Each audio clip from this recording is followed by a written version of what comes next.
Konita. Hai Kak Karina. Apa kabar nih? Alhamdulillah sehat. Nah, jadi sahabat kami, aku kedatangan nih salah satu sahabat aku yang menginspirasi aku dan tentunya menginspirasi sahabat kami di luar sana. Pingin tahu kan sahabat aku ini backgroundnya apa sih? Dia tuh dari seorang fashion designer, tiba-tiba aku pas lihat-lihat dia udah menjadi fashion interior jadinya, bukan fashion jatuhnya desain interior ya kan. Yes. Ya kan, itu boleh diceritain nggak gimana sih kamu kok bisa tiba-tiba dari fashion terjun ke desain interior walaupun sebenarnya sama-sama fashion, which is kan sebenarnya gambar ya, desain ya. Sama-sama Itu desain. gimana sih? Oke. Makasih dulu sebelumnya Kak. Seneng loh aku ketemu dia, ya Aku juga Allah. seneng dia kesini, happy banget. Gimana Jadi, ceritain. ceritanya mungkin emang awalnya passionnya ke desain ya pasti gitu kan. Karena kan orang tua aku tuh memang basicnya adalah pengrajin batik mungkin ya lebih tepat ya. Iya, di Pekalongan pengrajin batik. Jadi mungkin dari kecil aku udah nyemplung nih ke dunia batik, pakaian gitu kan, fashion udah asik. Oh jadi ceritanya heritage parent ya, Yes, legacy ya. betul. Berapa lama itu batik? Dari tahun 95. Dari tahun 95 Udah 30 loh. tahun lebih. Wow, Masya Allah. Masya Allah. Terus Batik Konita namanya juga nama aku anak pertama gitu. Tetap ya, princess ya. Buat rezeki ya, iya, alhamdulillah. Amin Insya Allah. Amin. Terus karena hobi lah akhirnya sama fashion, jadi emang dari dulu tuh udah memutuskan harus kuliah di fashion designer. Itu kamu sendiri yang mau? Aku mau, aku cita-cita banget pokoknya aku mau dan aku langsung maunya di sekolah ini SMOT aku sebutin ya. Oh, Jadi kamu dari dulu sebelum emang- udah mencari tahu tentang? Sudah dong, Oh. sudah kayak pada masanya itu SMOT tuh salah satu yang paling ini banget ya. Kalau sekarang kan Iya. udah makin banyak pilihan Betul, gitu betul. kan Kak. Kalau dulu tuh kayak SMOT tuh pengen banget masuk sana gitu. Jadi aku bercita-cita lah untuk kuliah SMOT fashion designer di situ. Tetapi lucunya adalah sebelum aku kuliah ternyata jodoh sudah datang gitu. Sebelum kuliah? Betul, Berarti itu lulus SMA. Lulus SMA. Iya, jadi aku menikahlah di tahun aku lulus SMA. Oh, hadiah apa tuh namanya tuh jadinya? Ulang tahun ke-18 gitu Enggak, ya. sorry, sebelum itu berarti itu udah ada perjodohan? Kan dijodoh-jodohin? Kah apa gimana? Sebetulnya kalau dijodohin banget enggak ya. Kita nggak bisa bilang kayak perjodohan kayak zaman dahulu kala tuh enggak. Berarti Jadi, itu posisi di umur SMA kelas 2. 18 ya? Iya, SMA kelas 2 tuh udah mulai ada yang kenalan nih si lelaki ini sekarang suami aku ini untuk mencari istri. Jadi orang Arab tuh Kak seringnya adalah ketika mau nikah itu bener-bener ngedeketin langsung gue mau cari istri nih gitu. Kisah menarik ya sahabat kami. Jadi ya. kebayang nggak SMA gitu kan pakai baju abu-abu biru putih ya. Terus tahu-tahu udah ada yang mau ngajak nikah gitu. Tapi itu si suaminya itu pada saat itu SMA juga? Nggak dong. Jauh ya? Dia udah mau S2. Ya. Oh S2. 6 tahun. Oh Masya Allah yang bagus. Ya, tetapi memang di orang Arab jamaah daerah tuh itu hal yang umum gitu. Maksudnya kayak mereka tuh udah mindsetnya tuh kalau memang lulus SMA merit tuh emang udah biasa gitu. Jadi kayak gak kaget gitu loh Kak. Nah cuma kan kalau aku di fase yang terus gimana nih kuliah gue nih gitu kan. Cita-cita gue gimana nih gitu. Sampai akhirnya membuat kesepakatan. Oke kita merit dulu gak apa-apa. Tapi setelah merit kuliah langsung tetap ambil aja tuh kuliah kamu. Itu kamu pas ketemu itu langsung merit? Enggak dong. Apa ada penjajakan dulu atau apa segala macam? Setahun. Oh cukup kan lama ya. kelas 2 SMA tuh. Oke. Jadi untungnya orang tua aku juga sebagai orang tua cukup modern juga ya, dibilang jadi nggak kolot-kolot banget gitu loh Kak. Kan kebanyakan orang selalu kan kayak kasihan banget sih kamu dijodohin gitu kan. Enggak kok nggak sesedih itu gitu. Karena ketika ada laki yang datang kita tuh masih punya kesempatan buat menerima atau menolak gitu. Oh gitu. Kan itu benar-benar menarik banget ya. Itu bisa dibilang culture atau apa ya? Iya, dari culture sih. Culture-nya Arab ya. Karena kan dari Arab sana ya kan begitu ya, kan. Tapi gitu. sebelum aku pingin tahu lebih dalam tentang culture Arab nih, Middle East-nya nih, tapi aku pingin tahu pada saat kamu memilih SMOT, karena kan tadi kamu sempat sounding ke kita juga bahwa mami itu kan yang batik ya. Betul. Itu memang mamikah yang mengarahkan kamu untuk terjun ke SMOT as a fashion designer atau aku mau fashion designer, apakah diri kamu sendiri? Sebenarnya dulu waktu awal SMA dokter, karena kan ayah dokter ya. Mungkin karena lebih lihat kalau orang tua kan satu dokter, satu sebenarnya kayak desainer juga jatuhnya, pengrajin batik, Hmm. cuma kan batik gitu fokusnya. Jadi mungkin karena role modelnya mereka berdua, jadi kayak aku mau dokter apa mau desainer ya gitu. Awalnya dulu pengen dokter nih, cuma setelah dilihat lagi kayak berat ya kalau cewek jadi dokter gitu. Takut nantinya kan dulu kan takutnya aduh ntar kalau nggak praktek gimana, kalau punya anak gimana, ya kalau ntar suami izinin gitu kan, ketakutan-ketakutan itu kan ada tuh. Akhirnya mulai realistis lah nih. Oh. Kayaknya mendingan fashion designer deh, kayak lebih ini kayaknya lebih apa ya, lebih buat cewek itu lebih cocok gitu kan. Dan terus aku les juga gambar dulu sebelum aku kuliah. Gambarnya maksudnya gambar apa nih? Melukis Kursus. kah? Nah, apa? kursus ngedesain. Masih SMA tuh aku udah kursus. Oh. Jadi memang kayak buat ngetes aku suka enggak gitu, aku asik enggak gitu, aku ternyata berbakat enggak nih gitu. Oh ternyata seru ya, kita bisa apa mix and match baju gitu dari yang batik terus kita coba bukan batik. Jadi aku sempat les tuh 2 tahun kalau nggak salah sebelum aku kuliah. Di SMA tuh aku udah les dulu. Gitu. Berarti kamu di dalam hidup kamu berarti sebenarnya udah ada 2 idol yang dimana papa itu atau ayah itu as a doctor, betul. And mama itu as a momsnya tuh sebagai pengrajin batik. Iya. Berarti sebenarnya ada 2 inspirasi di hidup kamu ya, betul. secara nggak langsung ya kan. Iya, Dan akhirnya kamu memilih untuk menjadi fashion designer. Tapi lepas dari itu tetap ya yang namanya Arab ya kan, nggak lepas dari culture-nya. Nah aku penasaran nih Konita, itu gimana sih maksudnya kalau di culture-nya Arab tuh kan memang yang kita tahu, yang orang awam tahu itu kan dari kecil itu biasanya mereka tuh suka dijodohin. Betul. Iya nggak sih? Udah kayak ada pertukaran jodoh, walaupun tuh anak ibaratnya baru 5 tahun, 7 tahun. Anak lo nanti anak gue ya. Bener nggak sih ya kan? Itu boleh nggak sih cerita sedikit tentang tradisi kamu di keluarga itu? Karena kamu sendiri kan akhirnya memutuskan untuk menikah muda loh. Setelah SMA ya. Iya. Which is itu umur 18, 19. Dan kalau aku cerita sama temen yang di kota Jakarta agak nggak relate gitu. Nah iya makanya ini kan sesuatu hal yang aku pingin tahu karena menarik ya, karena kalau di Jakarta itu mereka justru kadang-kadang tuh Gen Z itu milenial itu pada takut menikah. Iya, 25 aja katanya kecepatan gitu. Betul. Kan. Mau karir dulu. Iya tapi mau sampai kapan kalian harus firm gitu loh ya nggak sih, keburu tua gitu. Oke, aku jelasin dari awal ya. Semoga aku tidak dimarahin Arab-Arab ya. Gak apa-apa, justru mencari inspirasi dong. Oke, mohon maaf sebelumnya gitu. Jadi menurut aku Kak, yang terpenting itu adalah sebenarnya gimana ibu itu bisa memberikan pengertian sama anak kayaknya. Aku tuh dari kecil, kayak mama aku tuh udah ngasih tahu kalau memang seorang wanita itu, apalagi di jamaah ya, di orang Arab itu memang nikah muda itu hal yang sangat umum. Jadi kayak ngasih tahu seolah jangan kaget ya kalau ntar jodoh kamu datang cepet. Dari awal tuh gitu Kak. Jadi tuh kayak gitu? Iya dong, iya. Jadi waktu itu aku nanya, aku kuliah kan mah. Mama nggak akan larang nih, mama sama Abi nggak larang kamu kuliah. Tapi kalau jodoh kamu datang duluan, itu silahkan didiskusikan kembali gitu. Semoga dapet jodoh yang emang mau bolehin kamu kuliah, bolehin kamu berkarir. Tapi mama nggak akan larang kok kalau ada yang datang terus kamu nggak mau, nggak apa-apa gitu. Jadi kayak ngasih tahu, boleh kamu kuliah, boleh kamu kejar ilmu kerja, tapi ketika jodoh datang jangan sampai cita-citamu itu menghalangi si jodoh ini, karena jodoh yang baik tuh mungkin nggak datang 2 kali gitu loh Kak. Kalau di orang Arab kayaknya dari kecil ada doktrin kayak gitu. Jadi mental kita tuh nggak takut buat nikah, karena mungkin orang tua kita juga nikahnya masih muda. Sebenarnya kalau aku 22 tahun sih, nggak sekecil aku ya. Cuman kalau yang kayak tante-tante aku yang aku lihat tuh mereka nikah muda juga gitu. Tapi ya setiap ini ada yang SMP udah nikah, lulus SMP nikah. Kalau aku sih, aku pasti mau ya mah aku SMA lulus ya mah, aku lulus ya mah.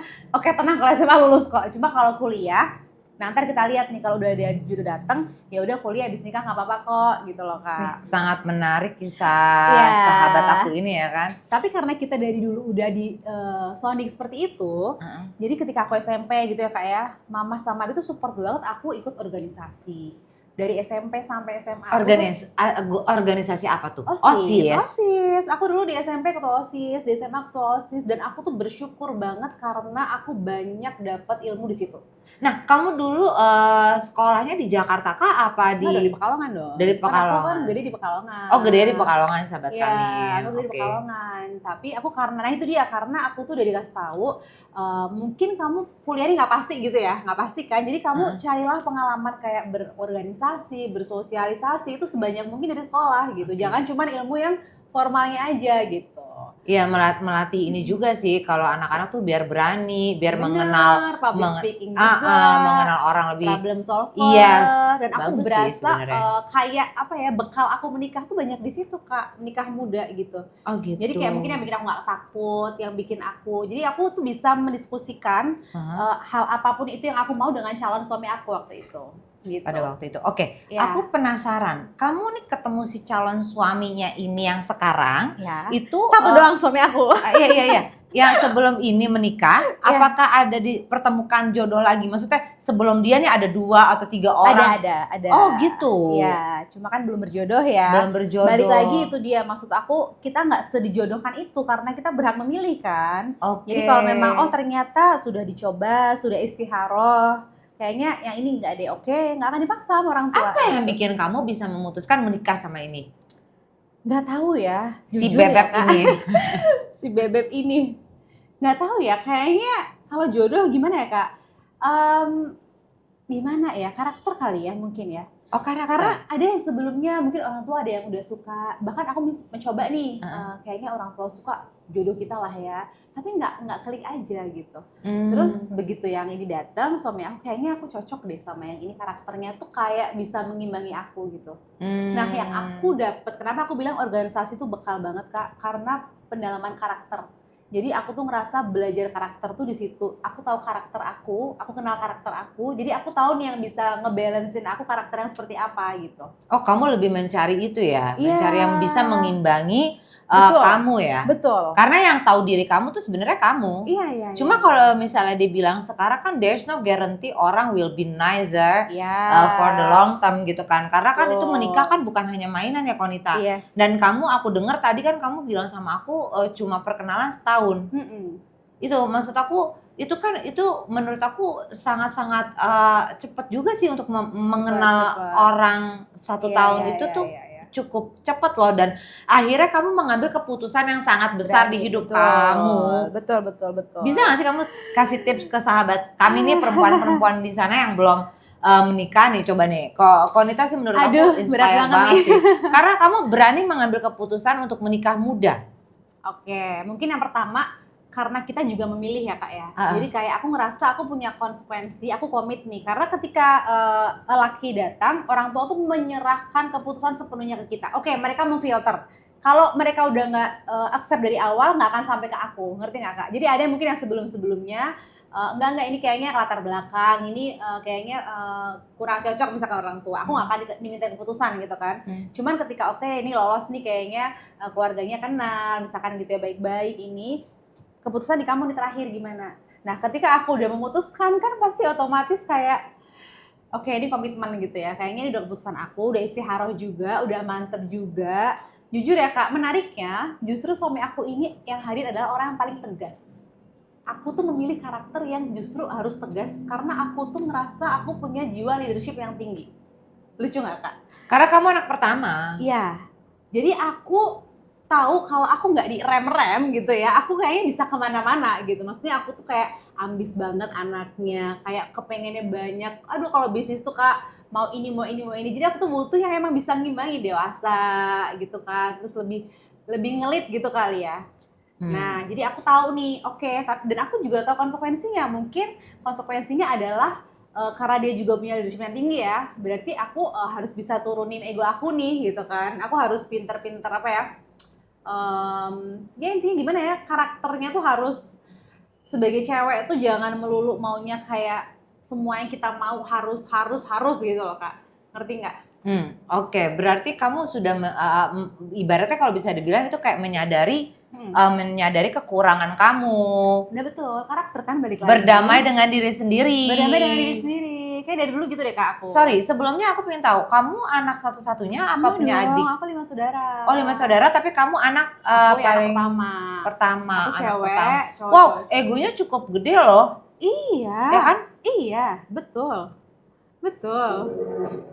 Dan itu kamu berani ngambil langkah untuk menikah, itu sih luar biasa sih Konita. Aku sih. pada saat itu aku belum ada kepikiran untuk menikah muda bahkan seumur kamu. Dan aku ngerasa kayaknya dulu aku sekecil itu aku baru merasa kayak wah keren ya gue gitu tuh sekarang sih Kak kayak wow keren ya. Tapi balik lagi apa ya yang bisa ngebikin aku kayak sepede itu, seberani itu.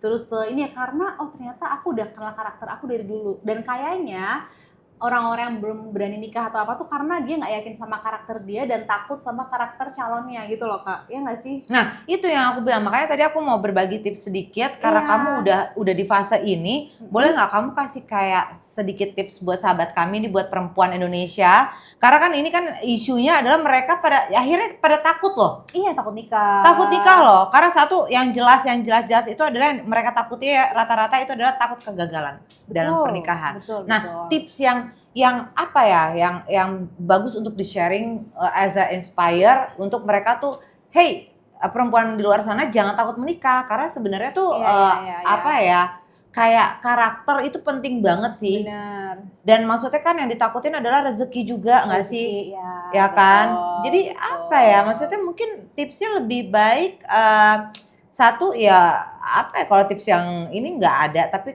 gua rasa kayak lebih menjalani aja nggak sih? Iya, pertama mindset dulu kayaknya Kak. Ya benar Mindset mindsetnya. dulu. Iya, kayaknya nah makanya aku bersyukur aku tinggal di lingkungan yang tidak pernah mendapatkan kayak ketakutan menikah muda gitu loh Kak. Itu penting kayaknya. Pertama lingkungan pasti. Jadi kita Lingkungan kan ya? mindset kan terbentuk dari lingkungan nih. Kayaknya kalau di kota besar itu yang aku lihat orang segitu takutnya sama nikah muda karena takut gagal. Nah aku ngerasa oh beruntung ya dulu ketika aku masih kecil aku tuh nggak pernah menganggap perkawinan itu sesuatu yang se-scary itu gitu. Nah mungkin buat orang-orang yang sekarang ngerasa kayak takut tuh juga aduh sayang banget sih sebenarnya gimana ya jelasinnya, nggak ada yang jamin sih namanya hubungan pernikahan, kita kan nggak semua pasaran ke Allah ya. Iya, namanya juga pasti, jodoh sih. ya. Cuman kalau dari aku balik lagi memang ikhtiar sebelum menikah tuh ya yang kayak disaranin Rasulullah nggak sih cari bibit bebet bobotnya. Nah itu maksud aku, berarti kan harus tipsnya itu adalah kan kalian sendiri yang memahami karakter. Betul. Karakter utama itu kan karakter ya tadi Betul. dari cerita kamu ya. Iya. Karakter pasangan kamu sendiri, itu kan kamu tahu sendiri dan kamu tahu juga kelebihan dan kekurangan diri kamu. Yes. Otomatis kamu bisa mengimbangi. Bener nggak? Makanya kenapa kamu bisa berjalan sampai pernikahan. Betul. Berapa tahun sekarang? Sekarang berarti 2011 berapa berarti? 14 tahun Masya Allah. Nah balik lagi, berarti kalau aku perhatiin kamu termasuk salah satu alpha woman ya? Iya. Sebenarnya sama kayak aku. Betul. Makanya aku dari tadi aku diem. Nih kayaknya ada sedikit mirip-miripnya sama aku nih sahabat kami. Jadi kayak bisa dibilang kayak alpha woman ya. Yes. Nah cara kamu untuk mengimbangi dengan karena apa ya, mengimbangi dengan pasangan kamu tuh gimana? Oke, ada lagi satu hal. Bisnis. Yes, bener. Tapi satu hal Kak, yang aku ngerasa aku juga kayak amazed dari dulu kayaknya yang aku konsisten dari umur 18 tahun sampai sekarang adalah regulasi emosi. Mungkin aku bisa sangat amat pede bahwa aku tuh self controlnya bagus. Dan ternyata setelah aku bikin podcast, aku ketemu dengan berbagai narasumber, ada yang psikolog, ada yang hipnoterapis dan lain-lain. Problem hampir semua masalah tuh di self control, regulasi emosi.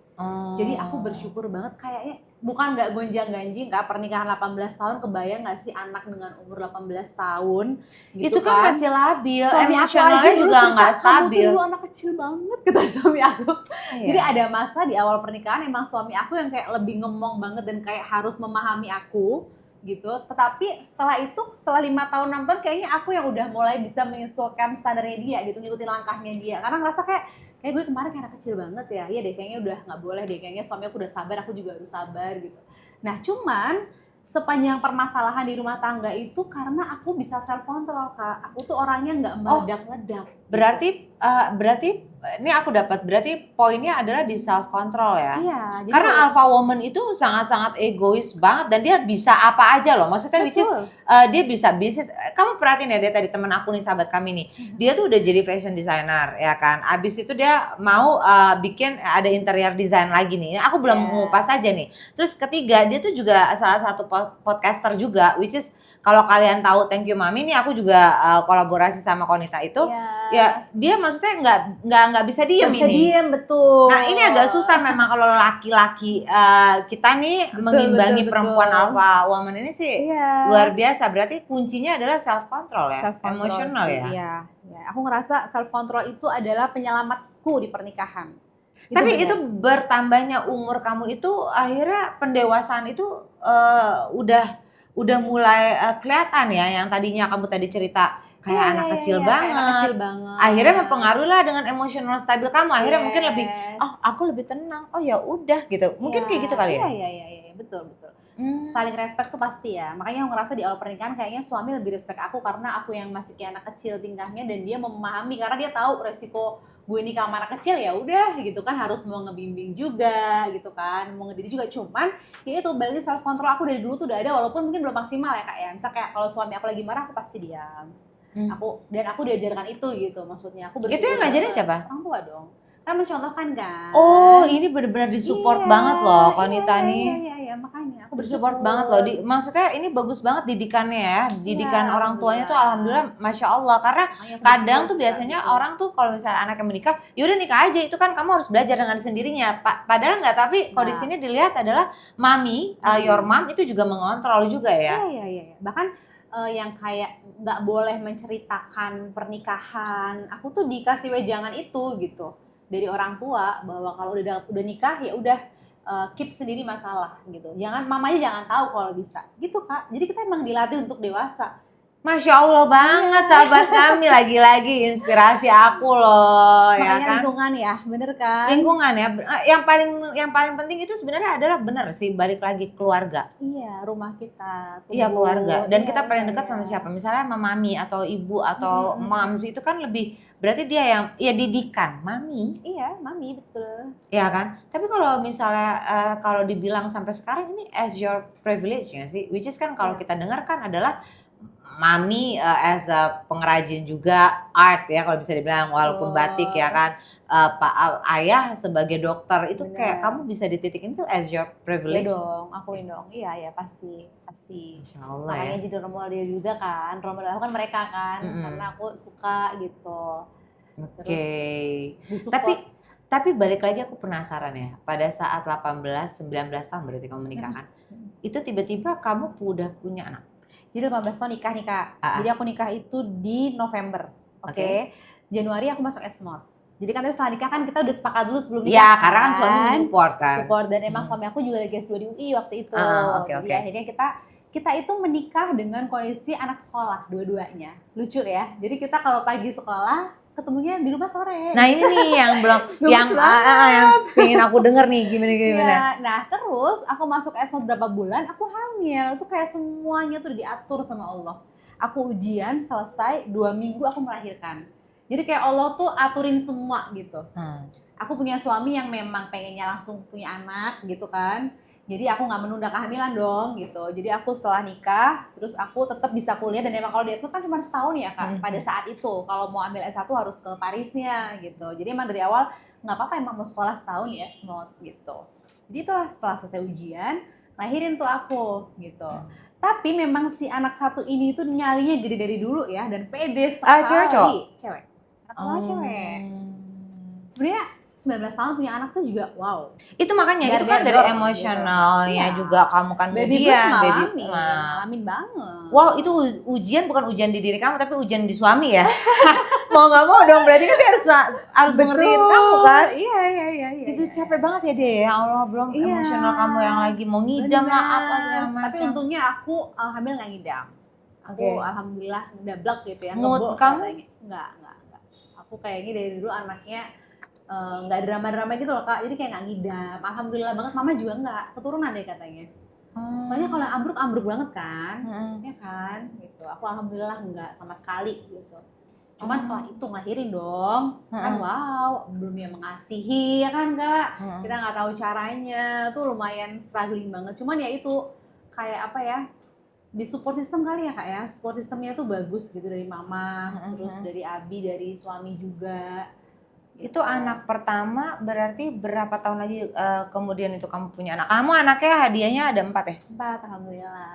Nah itu bedanya berapa? Ya pertama kedua 2 tahun.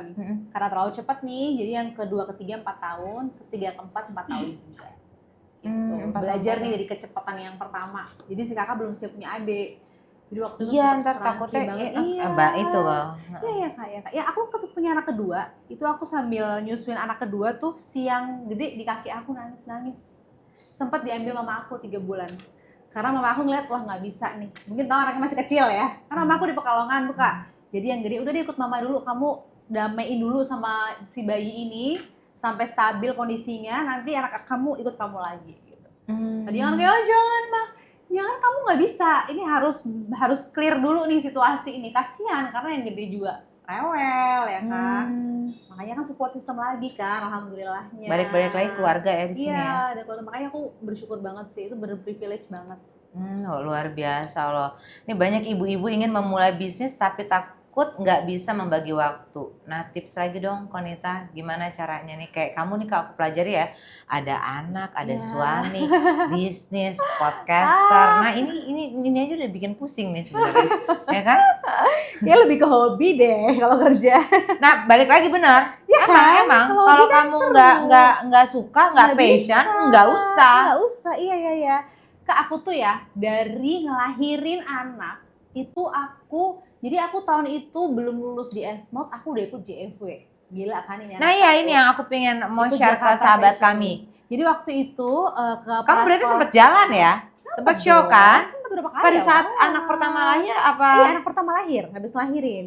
Jadi waktu itu si Esmod lagi cari alumni, kalau nggak salah kurang, terus aku nyaut aja tuh ke si Petris, kepala sekolah, udah aku aja. Kan kamu belum alumni, kata dia. Nggak apa-apa, aku udah bikin brand gitu, padahal baru bikin tuh. Ini si PD1 ini. Emang bisa, ya udah akhirnya teman-teman aku magengin di tempat aku, Kak. Bikin baju koleksi aku fashion show, seru banget. Jadi aku tuh fashion show Jakarta Fashion Week pertama kali itu ikut alumni Esmod. Padahal tahun ini aku belum alumni. Gimana rasanya, Beb? Bisa bersanding, itu berarti kan sama desainer-desainer iya terkemuka juga kan? Semenjak itu aku tahun depan udah nggak pakai seleksi lagi dong, nggak pakai kurasi. Kontoalip langsung lolos karena aku udah pernah ikut yang dari Esmod kan. Jadi bersyukur banget. Kamu paling kecil berarti posisinya pada paling saat kecil dong, 19 tahun. Paling kecil, aku sempat jadi desainer termuda waktu itu. Wow, luar biasa. Karena nyari aku kayaknya yang luar biasa ini yang. Ya itu tadi aku bilang, kamu as a alpha woman banget. Iya. Aku tuh kayak ngaca sebenarnya ngeliat kamu tuh. Iya kan? Oh ya, oke, nice banget. Berarti pada saat itu umur berapa sih kecil? Setahun ya?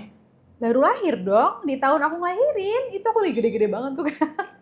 Udah jalan fashion show gitu. Karena aku happy, apalagi temen aku juga support kan, magang di Pekalongan kita, bikin baju fashion show. Seneng banget.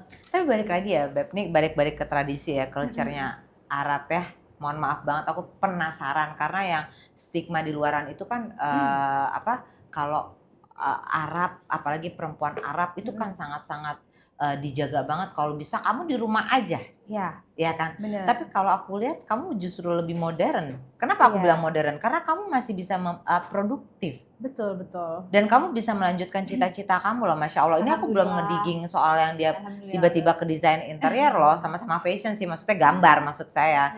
Ya kan, cuma maksudnya ini kamu tuh, ini Arabnya nih Arab apa ya? Arab apa? Aku bisa, ya Arab maklum jatuhnya. Karena apa? Karena yang namanya garis-garis Arab itu boro-boro keluar rumah.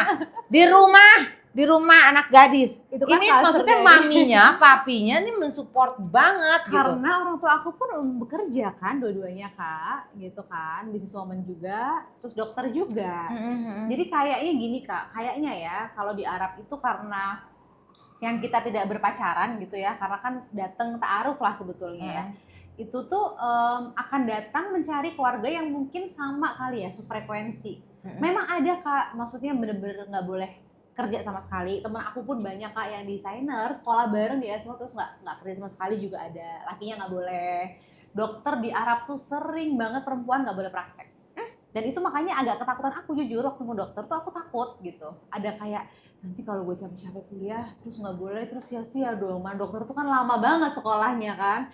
Aduh kayaknya nggak worth it deh. Udah desainer aja setahun terus masih seru, masih fun gitu bayangan aku. Dan emang banyak. Nah mungkin karena orang tua aku basicnya adalah bekerja dua-duanya. Jadi mungkin akhirnya yang datang untuk melamar juga yang modern gitu loh Kak, yang emang bekerja juga. Berarti ini termasuk Arab modern kan? Tapi bener kan stigma di luaran itu bahwa kalau misalnya ada Arab yang memang perempuan tuh nggak boleh keluar rumah. Betul, itu betul. Dan nggak bisa membantah walaupun misalnya aku jodohin si A ya harus si A masih B gitu. Dijodohin gitu. Katanya pahala di rumah kan lebih besar. Yes, exactly. Ya itu memang as a woman muslimah ya memang di rumah memang. Cuman bukan berarti nggak boleh kerja karena Hadijah aja kan bekerja kan, betul. Rasulullah. Luar biasa kan. dia. Jadi sebenarnya gimana suami sih Kak? Dan aku percaya itu suami itu penting banget support aku. Iya.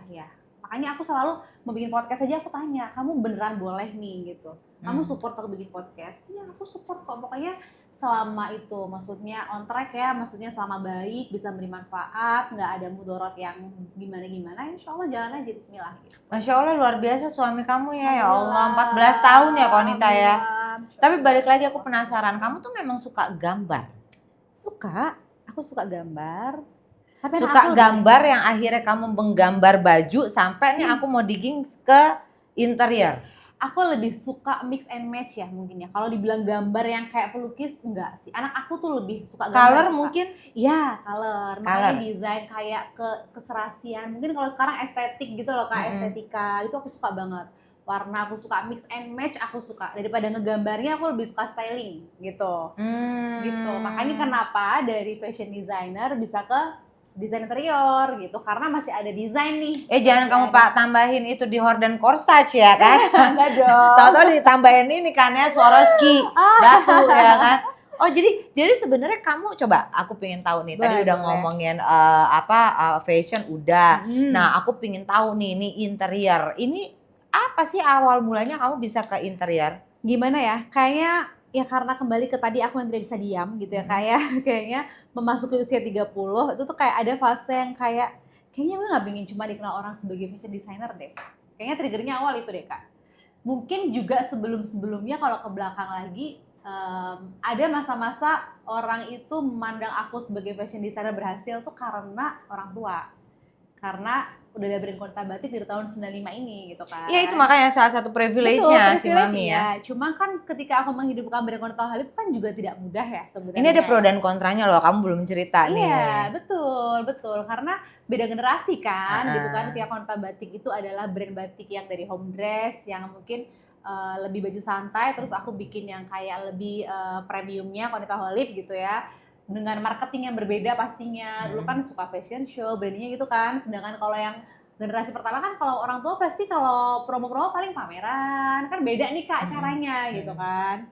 Jadi kayaknya aku kepengen juga punya bisnis yang memang di luar itu gitu loh Kak. Ada rasa kayak oke ini kan kayak lebih family business nih. Kalau Konita nih gitu kan. Oh kamu mau keluar lah. Iya. Mau keluar dari embel-embel Mami lah sebenarnya. Betul, bukan intinya itu kan. Bukan, tapi mau takutnya iya kan kamu kan maminya kan ini. Sering juga dibilang apa sih pewaris mah gampang iya, gitu. Iya, pewaris ya kan, udah tinggal nurusin aja. Bukan perintis gitu. Jadi kan ke-trigger ya kita. Iya, pingin lah nih challenge lagi. Bener nih kayak gue. Dan kalau gue di fashion masih sama-sama aja nih kayaknya ya kan. Kayaknya apa ya bisnis lain. Dan aku juga pernah dengar kalau kita mau mencoba-coba bisnis nih, selagi belum 40 tuh kayaknya masih enak. Belum umur 40 katanya nih Kak. Bener gak nih kalau sebelum usia 40 tuh katanya kalau bisa cobalah semua bisnis yang kamu pengen.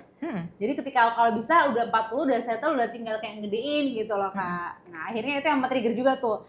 Kayaknya bisa deh gue masih mulai walaupun udah 10 tahun padahal kan di desainer nih udah 10-11 tahun waktu itu. Karena ini kan baru 2 tahun setengah nih interior design nih. Akhirnya nemulah itu interior design gitu. Terus spesifiknya lagi ke anak, jadi kids interior design karena kayak seru aja gitu lihat interior design luar yang anak-anak kok lucu banget, seru banget. Apalagi suami kan juga memang usahanya furniture kan, kita suka lihat di workshop kayaknya kalau yang perintilan anak-anak furniture gemes banget ya. Oh ini berarti inspirasinya ke suaminya lagi nih gara-gara urusannya mebel ya kan. Banyak ada aja perempuan ini nggak bisa diam. Terus inspirasi pertama nonton film dulu Kak. Nonton film apa ya Dream House Makeover kalau nggak salah waktu itu yang Studio Maggie itu aku suka banget. Ada episode kamar anak. Terus muncul lah, kayaknya gue bisa deh bikin kamar anak, interior desain kamar anak gitu kan. Walaupun nggak sekolah nih, tapi kan desainnya masih sama gitu ya. Kalau rumah kan kayaknya lingkupnya luas banget. Kalau kamar anak kan kayak kecil, bisa gitu. Karena sama desain awalnya gitu. Terus gemes juga perintilannya. Terus juga kayak di sini masih jarang kan Kak interior desainnya anak gitu. Oh jadi lebih ke anaknya ya? Anak, awalnya aku bikin brand anak. Makanya Thank You Mami itu. Iya namanya Thank You Mami, gemes banget. Nanti kalian boleh follow, nanti kita taruh ya. Tahu nggak Kak, fun fact-nya adalah banyak yang pakai Thank You Mami karena namanya lucu. Jadi kita ibu-ibu tuh gemes ya sama namanya gitu. Jadi berhasil dari nama nih Thank You Mami. Gimana gitu. Ceritain kamu bisa mendapatkan klien pertama yang sebenarnya kalau export ya udah, kalau fashion aku udah nggak ngeraguin lagi. Tapi kalau interior kamu jump in ke interior itu sih wow. Aku emang ngerasa kadang harus bersyukur sih Kak, banyak banget peluang-peluang yang ini. Jadi awalnya adalah aku tuh mau collab sama sahabat aku Dinda Hau. Jadi waktu Dinda Hau habis punya anak Kak, ceritanya mau collab di Konita Holib nih, di brand fashion Kak. Kita udah meeting, kita mau collab koleksi semua, taunya dia hamil. Dan iya benar, dia hamil dan waktu itu, jadi dan dia mau lahiran di sebelum hari raya. Sedangkan kita ini mau collab koleksi raya. Kita mau collab series fashion buat hari raya. Akhirnya kan semua jadwal batal tuh karena dia nggak bisa. Dia bilang, aduh Konita aku ternyata mau ngelahirin nanti pas bulan-bulan ini. Padahal kalau kita mau hari raya kan kayak 3 bulan sebelum tuh harus kayak bikin event gitu kan, campaign dan lain-lain.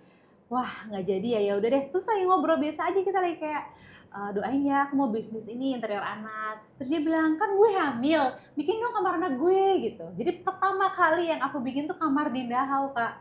Oh itu kamar kamu, hasil desainer kamu? Anak, Desain kamu, maaf. Iya, si Saka. Jadi dia mau ngasih hadiah kakaknya supaya nggak sedih ketika dia punya adik kan masih kecil gitu. Yang lucunya sampai sekarang itu aku terapin buat konsep marketing Thank You Mami. Jadi buat gift ke anak gitu. Makanya blessing banget sih, aku ngerasa kayak ya Allah udah nggak mau jadi collabs di Konita Holib aja kok, kita lagi ngobrol di mall gitu kayak lagi cerita-cerita aku mau bisnis interior nih, doain support ya. Ya udah kamar aku aja pertama anak aku.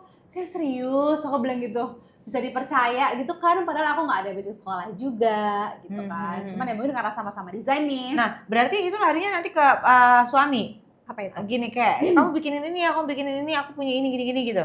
Jadi collabnya sama suami kamu? Enggak sih, kayak suami ngasih kayak tim-timnya nih, armadanya. Tapi ya udah sok kamu kerjain sendiri gitu. Suami tetap support lah, tapi ya ini kerjaan aku gitu. Sama lebih ke adik ipar aku sih, kita berdua gitu. Aku yang bagian desain, marketing, dia bagian produksi. Gitu ceritanya. Oh gitu. Oh jadi kamu pertama kali mencoba ke si Dinda Hau ini. Kamarnya Saka. Tapi dari sini apa yang kamu suka? Interior ke ini? fashionnya kah, ke interiornya kah, atau ke podcasternya?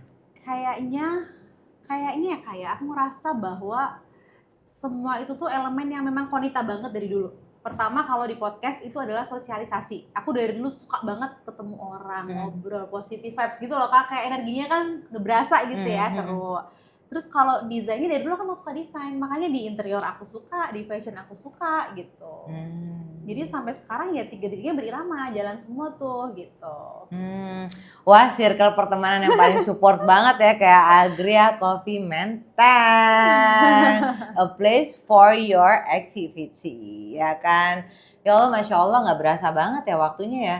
Emang aku kalau setiap ngobrol sama Konita selalu kemarin deh. juga baru sebentar. Kayaknya ya berasa kan, sebentar banget ya kan. Iya. Nah, Konita itu dikenal sebagai influencer, desainer, dan pembisnis. Tapi kalau Konita sendiri yang mendeskripsikan dirinya dengan 3 kata itu apa? Aduh, apa ya? Apa dong? Ayo, cepat. 3 kata. Bahkan mungkin dinamis, saking gak bisa diemnya. Oke, 1. Oke, terus yang kedua mungkin apa ya? Pantang menyerah boleh. 2. Ya, terus yang ketiga apa ya? Apa dong? Lovable. Amin. Lovable. Kenapa? Karena kalau orang yang biasa suka banyak berinteraksi di luar dan orang yang nggak bisa diem itu, biasanya tuh mereka tuh banyak disukai. Amin. Disukai dia. Dianya juga hangat gitu loh ya kan. Kita kalau dipikir-pikir baru berapa kali ketemu, ya kan? Kayak udah kenalan 5 tahun yang lalu. Karena kayak ada energi yang sama gak sih Kak? Iya kan? Kita kalau setiap ketemu gak berasa, Beb. Ini bisa sampai sore ini kamu. Ini Konita mau pulang ke Solo ya. Mau pergi ke Solo sampai sempetin datang ke sini loh. Ke Agria, kita makan dulu baru kita ngobrol-ngobrol cantik. Abis ini dia langsung mau ke kisah kami. Masya Allah. Iya tadi kan kita ngomongin ini pertemanan emang saling support, tidak ada kompetisi, eranya ya kan? Kolaborasi. Eranya kolaborasi, sekarang, ya kan? Benar. Tapi memang pertemanan yang sefrekuensi itu benar-benar mensupport kita banget sampai bisa. Nih begini nih aku bisa ngobrol dengan Konita. Sebenarnya aku ketemu Konita tuh dari temen aku juga ya kan. Ya itulah makanya ya kita nggak tahu lah ya gimana ya ini lah circle pertemanan yang sangat saling pertemanan itu juga rezeki. Betul, Ya seperti kan? rezeki kita di Agrea Agrea, Menteng, betul ya kan? A place for banget. your activity. Activities Lihat nih, kita tuh. disajiin nih rezeki kita. Iya, Ya ada red menggoda velvet, sekali nggak cokolava, sih? ada cheesecake, ada kunafa loh Iya, ya kan. Masya iya, iya, iya. Allah, Agrea. Thank you banget udah support kita juga Terima nih, bisa ngobrol berdua jadi seru ya. kasih, bener, seru dan kenyang. Seru banget ya kan. Oke deh sahabat kami, thank you banget udah watching kita bareng-bareng ya kan. Oke, sampai ketemu lagi di lain episode. Sahabat kami, kalian tidak Dadah. sendiri, kami bersama kalian.